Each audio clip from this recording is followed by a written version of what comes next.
Good morning. Good morning. Much better. Last Sunday we had mentioned we was going to get some books called Daniel, a Prophet of God. We started handing those out Wednesday night. Who did not get a copy that wants a copy? Daniel, a Prophet of God, free of charge. Okay. Okay. Would you hand Dave one back there? And anyone else, just see me after. Yes, ma'am. Yes, ma'am. Anyone else, just see me after class. We've got a few more up here.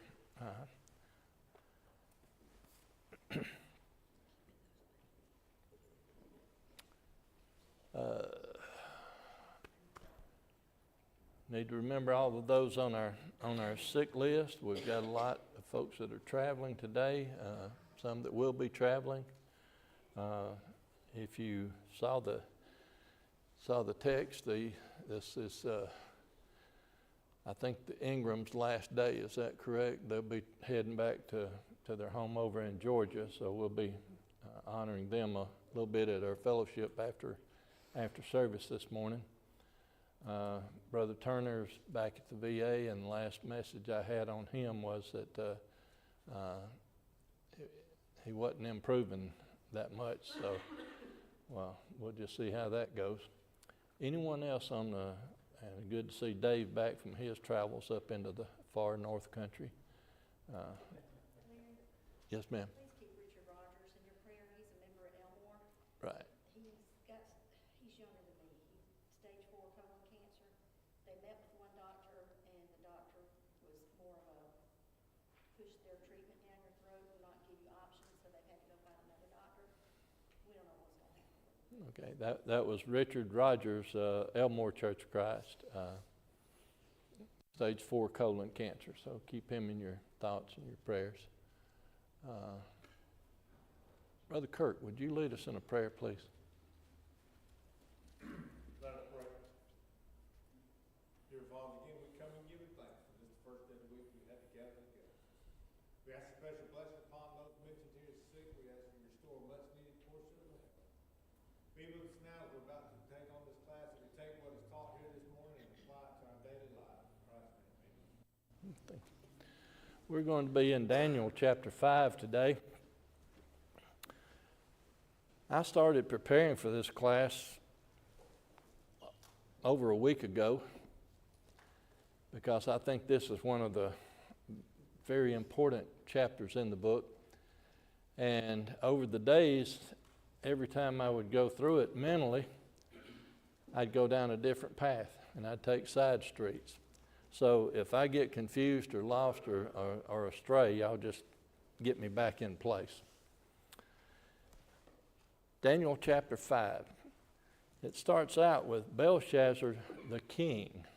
Now, if you would look at the last verse of chapter 4, it says, "Now I, Nebuchadnezzar," well, Nebuchadnezzar was the king. So in verse 5, it's Belshazzar. From last week, we're going to pick up where we left off last week. We had said that the book of Daniel was not in chronological order. That the first, that it's basically divided into 3 parts. Each part has 4 chapters. Chapters 1 through 4 do appear to be in chronological order, and chapter 5, 6, and 7 are not. Now, we don't know how much of a gap there is between Nebuchadnezzar. Well, let me back up a little bit.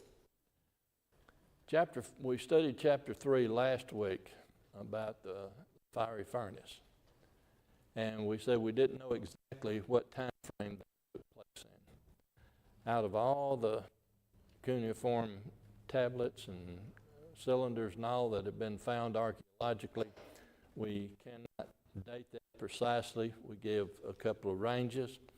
Chapter 4 deals with Nebuchadnezzar basically going nuts going out and eating grass like ox and stuff like that.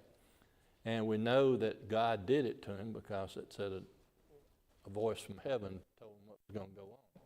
Now, if he had been diagnosed with that problem today, there's a big word called zoanthropic, which means act like animals. People do have those various diseases, where mental illnesses, where they think they are something that they're not, and they even have that subdivided down into what Nebuchadnezzar would have been diagnosed as was in boanthropy, acting like a bovine, eating grass like the ox and all like that. We also don't know exactly when that took place. However, from the last verse of chapter 4, where Nebuchadnezzar had come back and was giving praise and extolling, we don't know how long he lived after he regained his senses, but at a minimum, we're crossing 23 years. In chapter 5, that starts out Belshazzar the king. If you'll go down to verse 30 of that verse, we find out that in that night was Belshazzar the king of the Chaldeans slain. So we know that this is chapter 5 dealing with Belshazzar's last day. He's going to die. And as Brother Golden pointed out last week and where we was talking, this took place in 539 BC.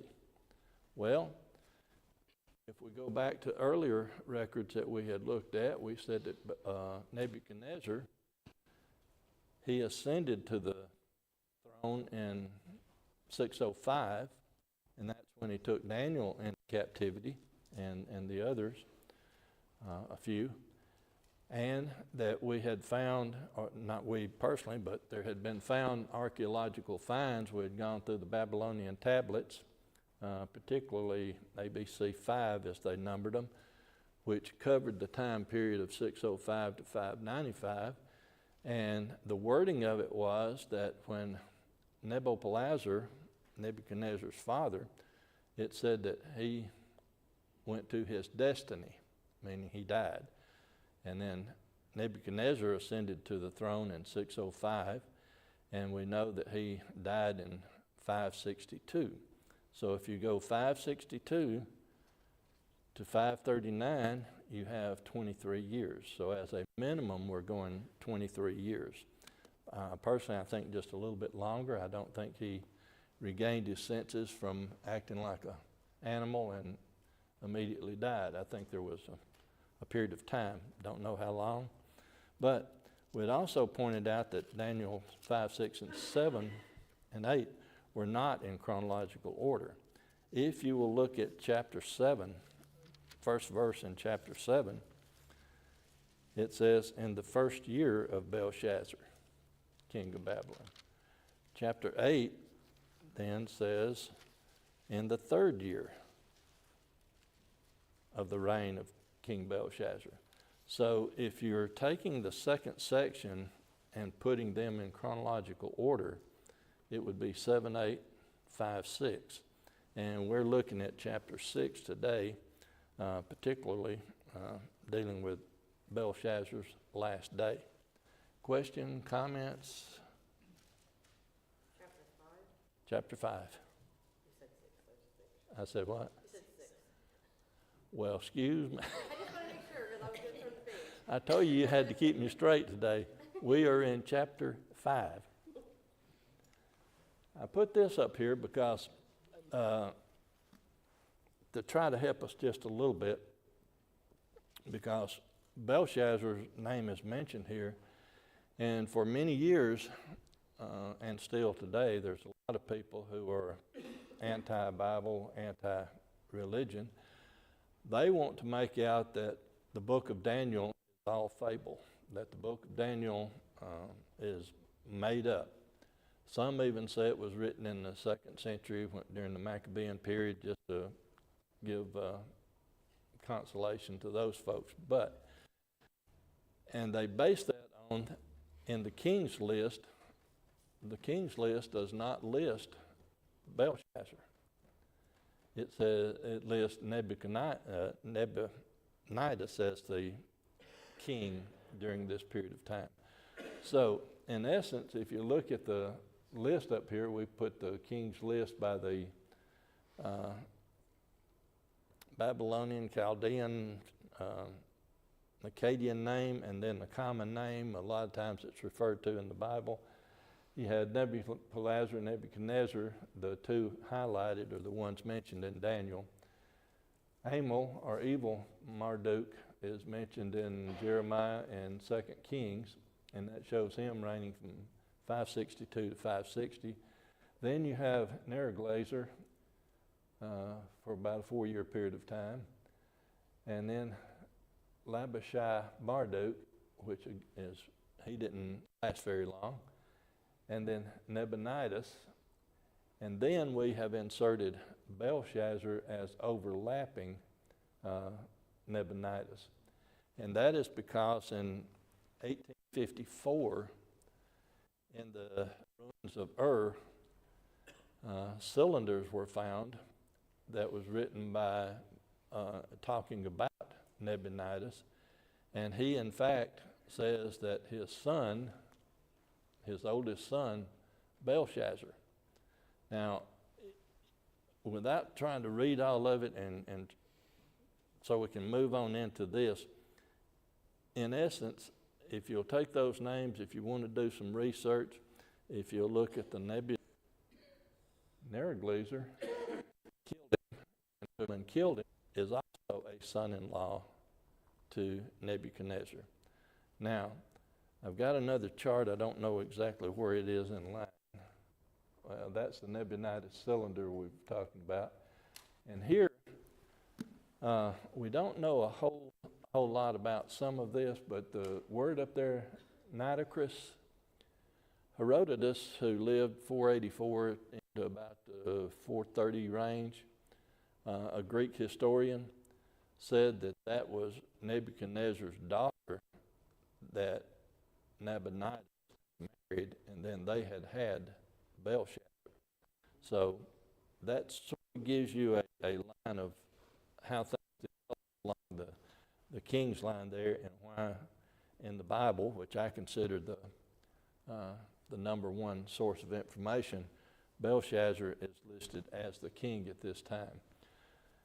Nabonidus had ruled for about 3 years, according to all the secular materials that I can read and about the cuneiform. But he had ruled for about 3 years, but his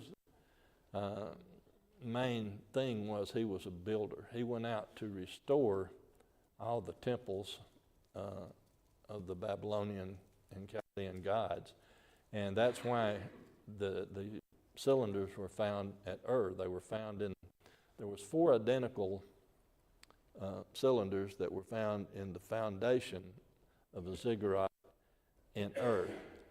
And they originally thought that ziggurat that they found was the Tower of Babel.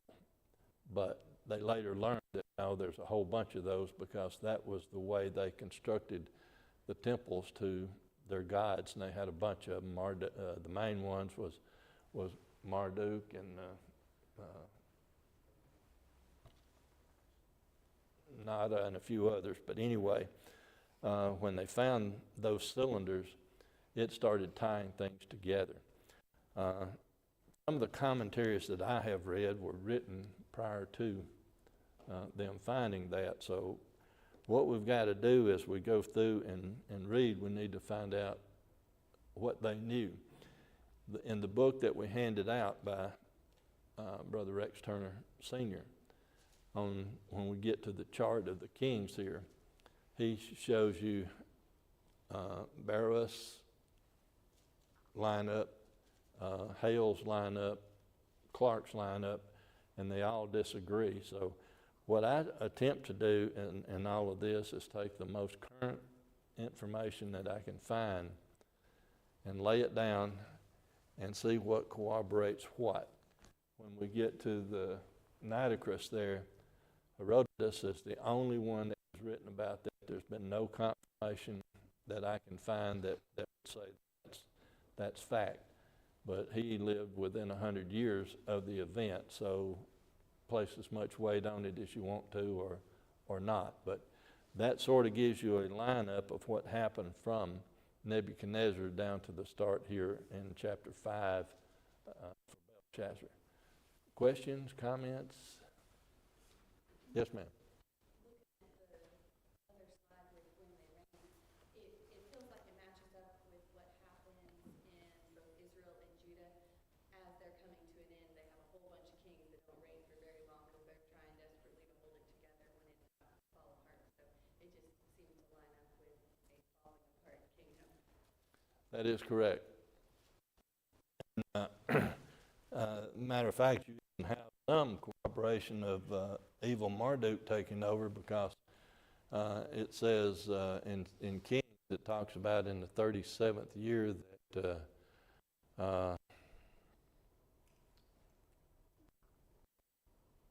Jehoiachin was captured, that he was freed from prison by evil Marduk. Well, if you take the 37 years from the time he went into captivity in 97, then it all sort of lined up. And on all this information, when I'm talking about that, I'm not chiseling anything in stone about some exact dates. When we get to the end of chapter 5 here, I'm going to give you a specific day, month, and year of an event. But a lot of it we can't match up, so we're within a plus or minus 2 years on some of this. Anything else? Will you state the chronological order of Daniel one more time? Okay. Chapters 1, 2, 3, and 4 seem to be in chronological order. When we get to the second section, it is 7, 8, 5, 6. When we get to the third section, instead of 10, 11, and 12, it's 11, 10, 12, 9.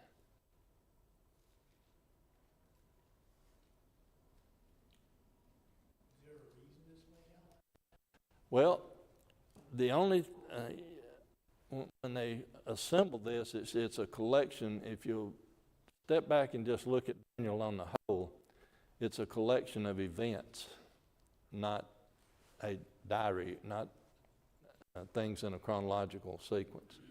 He'll talk this story, that story. So other than that, I don't know. I have no clue why they assembled it this way. If I'd been doing it, well, we all do things differently, but if I'd been doing it, I'd have wanted to put it in chronological order, but that's just me. Anything else? Okay. So, when we look at back to chapter 5, verse 1, Belshazzar the king made a great feast to 1,000 of his lords, drank wine before the thousands. Belshazzar, whilst he tasted the wine, commanded to bring the golden and silver vessels which his father Nebuchadnezzar had taken out of the temple which was in Jerusalem, that the king, his princes, his wives, and his concubines might drink. So, this is the first indication that those vessels had been desecrated. We know that Nebuchadnezzar took them from Jerusalem, took them from the temple, put them in the temple of his God, but nothing is said about their use or abuse until this particular portion here. And then they brought the golden vessels that were taken out of the temple of the house of God, which was in Jerusalem, or at Jerusalem, and the king, his princes, wives, concubines drank in them.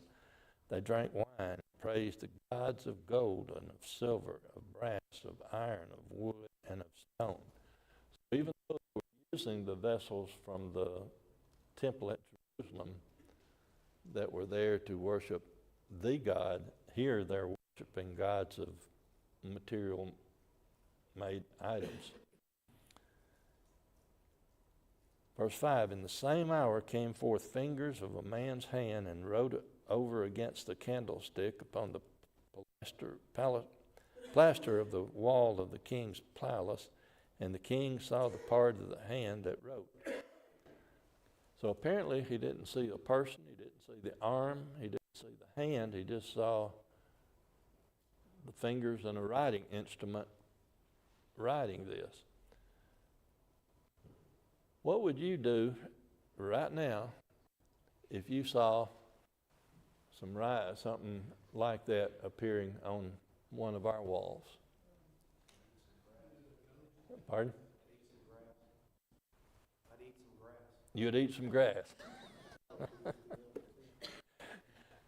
I think most of us would at least be a little bit startled, but I think as we read on, we'll find that he was more than startled here. Then the king's countenance was changed, and thoughts troubled him, so that the joints of his loins were loosed, and his knees smote one against another. Scared, downright scared. How many of you have been really, really frightened at one time or another in your life? We don't have to know about what, but just how many of you have been in a serious scare? First time I got in front of a congregation. First time you got in front of a congregation. All kinds of things scare us.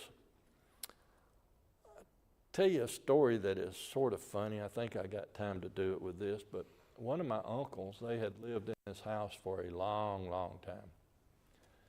And it was a small house, small hallway, bedroom, one bath at the end of the hall. And as his wife got older, she was having more difficulty looking in the full-length mirror on the door of the bathroom. It was on the inside, it was on the bathroom side of the door. So she wanted him to change it to the outside of the door so that she could stand back a little bit farther and get a better image of what went on. Well, guess what happened the first night after he put that mirror on the outside of the door? He broke the mirror because he walked out the bedroom door to go to the bathroom, and there somebody was, and he hauled off and broke. So different things frighten us, but here I think we can just imagine that seeing something like that would definitely get your attention. The king cried aloud to bring in the astrologers, the Chaldeans, the soothsayers. The king spake and said to the wise men of Babylon, whosoever shall read the writing and show me the interpretation shall be clothed with scarlet, chain of gold about his neck, and shall be the third ruler in the kingdom. He really wanted to know what was going on. And he's going to elevate somebody to the third position. When Nebuchadnezzar had Daniel interpret a dream back in chapter 2, what did he give Daniel? Put him in charge of the whole province. He was second in command to Nebuchadnezzar. So why is he only elevating him to the third position in the kingdom?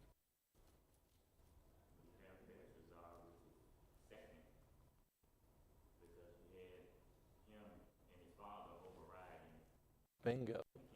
Nebuchadnezzar is still the king. Belshazzar is co-regent. He's running Babylon, but his father is still the king. He could not elevate him anything past the third position. So, very good. Thank you. So, then came all the king's men, wise men, but they could not read the writing, and made known to the king the interpretation thereof. Then was King Belshazzar greatly troubled, and his countenance was changed in him, and his lords were astonished. Okay. Why do I pay you all you wise men to do something and you can't do it? So, verse 10. Now the queen, and who is the queen here? Would it be Belshazzar's wife? His mother? Maybe somebody else? It doesn't really clarify, however, if you will look at the rest of the verse there, where it says, by reason of the words of the king and his lords came into the banquet house, she hadn't been present. His wives over here in verse 2 and 3 that we had read were present. If she were the wife of Belshazzar, would she have not been included with the wives? So she's not present at this meeting, and after she hears what's going on, she came into the banquet house, and the queen spake and said, O king, live forever. Let not thy thoughts trouble thee, nor let thy countenance be changed. There is a man in the kingdom in whom is the spirit of the holy gods. How would she know this if she were not an older person? Remember, I just said at least 23 years have passed since Nebuchadnezzar died. So it would have to be somebody that was older. A lot of commentaries place this as Nebuchadnezzar's wife, that she was still alive. It makes some sense because she would have known exactly what was going on. It could have been Nitocris, his Belshazzar's mother, because she would have been the daughter of Nebuchadnezzar and would have had some knowledge there. But we really don't know. It would only thing I want to go to, it was a older person that had knowledge of what was going on here. Yes, sir. You have used in Daniel the term Queen Mother, which it seems like she would have been. Can you kind of touch on that a little bit? That's kind of confusing to understand what Queen Mother. And I know she just had a elevated for a woman position in the royal house. Well, I use that word because I just think it was an older woman like Nebuchadnezzar's wife, which would have been Queen Mother. However, in the Bible, in the book of Daniel, we don't know that it was a mother. We just know that all it says is queen. They didn't operate exactly the way the Jews acted, and if you recall in our study of the kings of Judah, how many times it said it referred to the queen, the mother of the king. So I sort of misspoke, but on the same hand, I do put more credence on it being a queen mother. Well, some of the commentators say it's the same. Oh, okay. Queen Mother, but I just wanted to understand that terminology. Yes, sir. Anything else?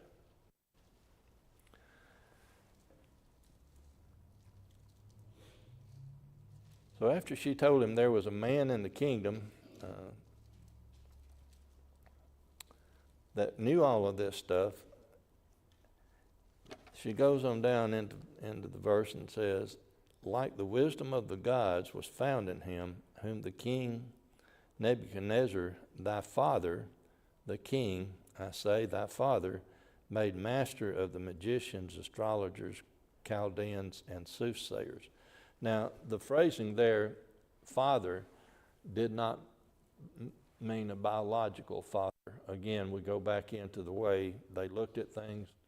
Anybody in the lineup was a father.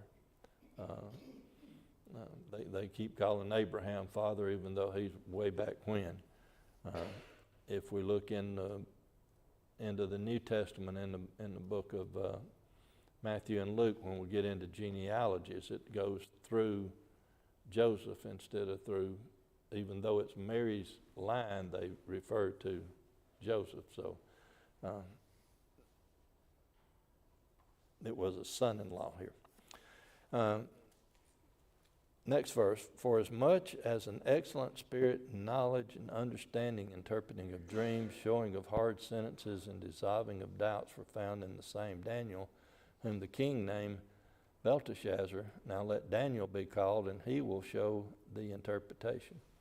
So this queen comes in and tells him who can interpret his dream. And there's a phrase in here that I think some people overlook occasionally, where it says, and showing of hard sentences.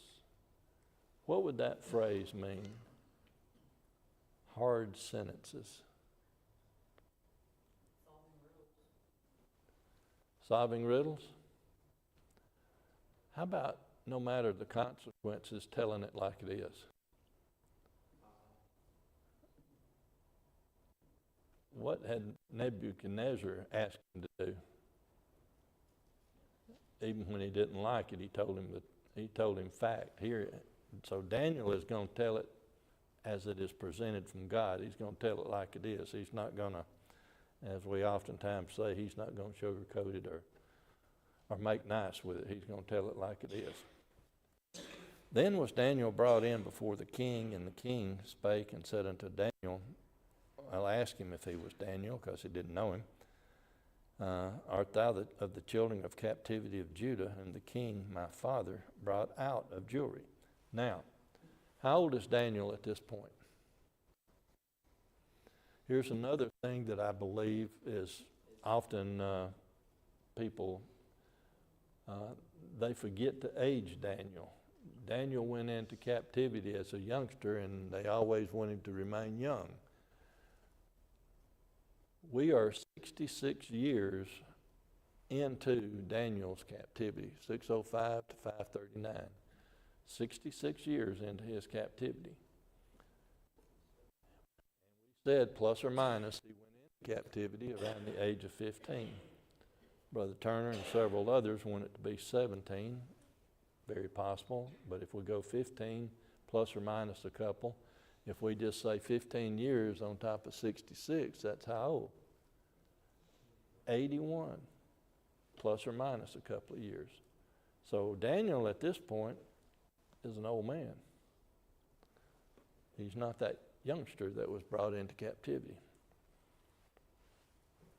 So Daniel tells him he can do all of that.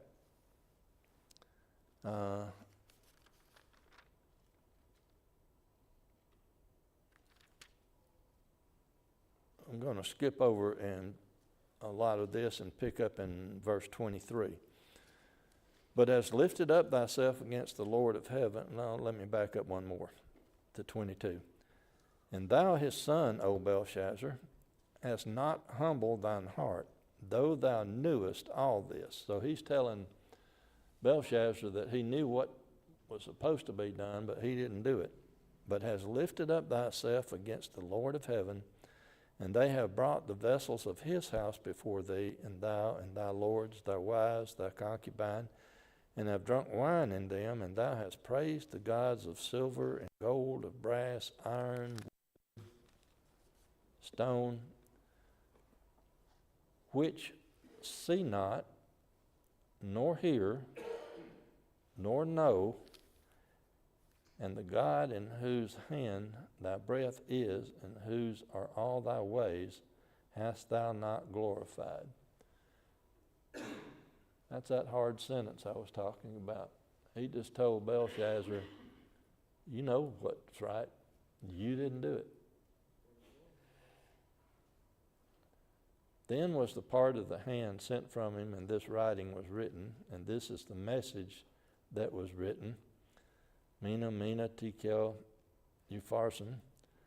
This is the interpretation of the thing. Mina, God hath numbered thy kingdom and finished it. Whew. That'd be hard to hear, wouldn't it?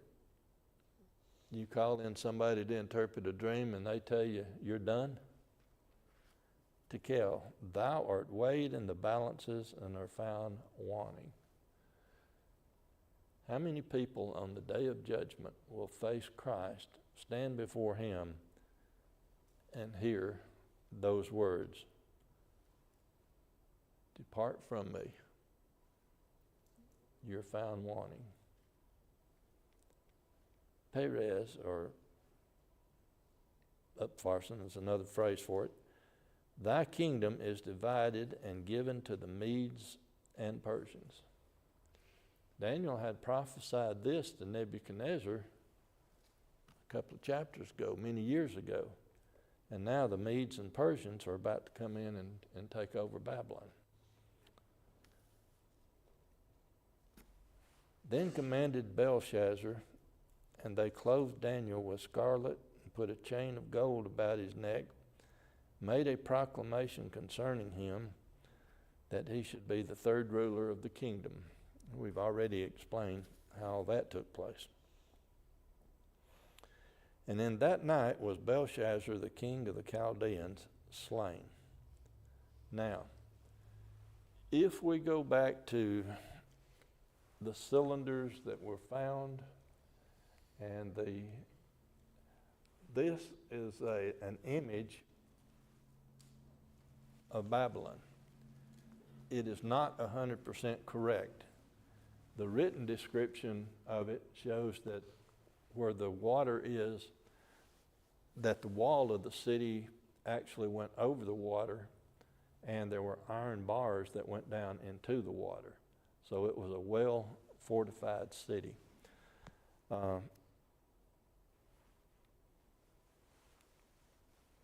This Cyrus cylinder that was found in 1879 was found in the ruins of a Mesopotamian city, Babylon, and it goes in and chronicles a lot of what takes place. Now, again, if you look this one up, along with the others I talked to you about, you can read in depth all you want to. There's really a ton of information out there about this. But in short, what had happened was that because of Belshazzar's attitudes and things, and remember he's here whining and dining all the princes and wives and concubines and things, that while all this was taking place, that Darius the Mede, which was a general to Cyrus, they had diverted the river Euphrates upstream. So they had gates around this city that you could only get into the city by gate or by waterway. And like I say, the waterways had the iron bars in them. So they diverted the water. They went in by the river, and then one night they went in, found him where he was, and they killed him. And I find it very interesting, the next verse where it says, Darius the Median took the kingdom, being about 62 years old. Why would they find it necessary to say that he was 62 years old when he took this kingdom? Well, according to Brother Turner, Whitcomb, a few others, a lot of the cuneiform tablets and all that have been found, the Darius here is not the same Darius as in chapter 6. They're two different people. I want to read specifically something here to you. The Nebuchadnezzar cylinder here says, in the month of Arsamna, the third day, which if they equated out to the what would be the third day of Arsamna, would have been the 29th of October, Cyrus entered Babylon. Well, he didn't go in first. Darius went in first. If we correlate a lot of other information, Darius went in on the 12th of October and took the city. 12 days later, Cyrus came in, basically invited, because, again, as you, let me see if I printed it out so I could read something to you.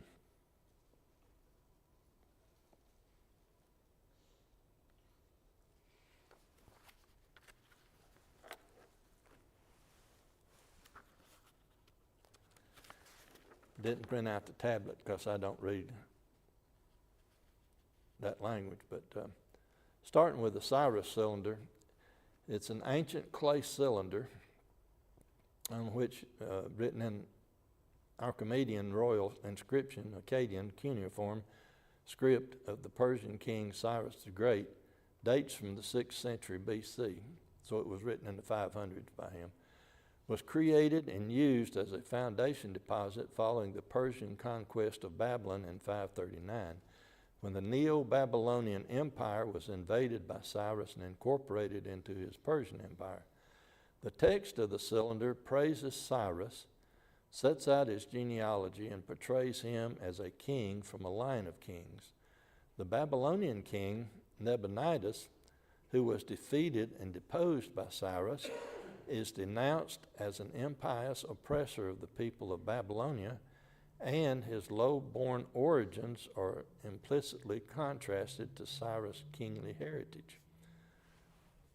What does it mean by his low-born origins? Remember, we said that he was a son-in-law. He was not of royal heritage. He was married into it.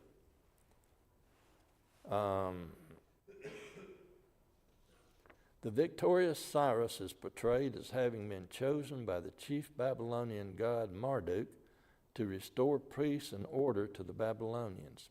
The text states that Cyrus was welcomed by the people of Babylon as their new ruler and entered the city in peace. It appeals to Marduk to protect and help Cyrus and his son Cambyses. It extols Cyrus as a benefactor of the citizens of Babylonia who improved their lives, repatriated displaced people, and restored temples and cult sanctuaries across Mesopotamia and elsewhere in the region.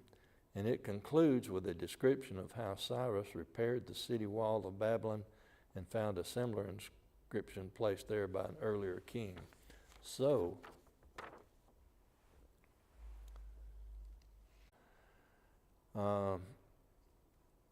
and he was a senior officer of Cyrus the Great. And as the leader of the Medo-Persian army of Cyrus, the Tashridu, and that's how they correlate, that's why we say 12 October, because they put a definite, their date and month, which correlates to the 12th of October. And according to the Nabonidus Chronicle, he died soon afterward on the 11th day of the month of Arishamnu,